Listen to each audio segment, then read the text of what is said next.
वरिष्ठ पत्रकार दिनेश सिटौलाको आज निधन भएको छ। दुःखद खबर।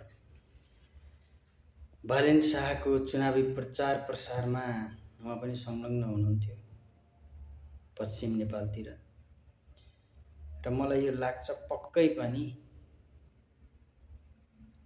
अब यिन सबले झोलेहरूले बालेन शाहलाई आरोप प्रत्यारोप लाउन बेर लाउँदैनन् है साथी।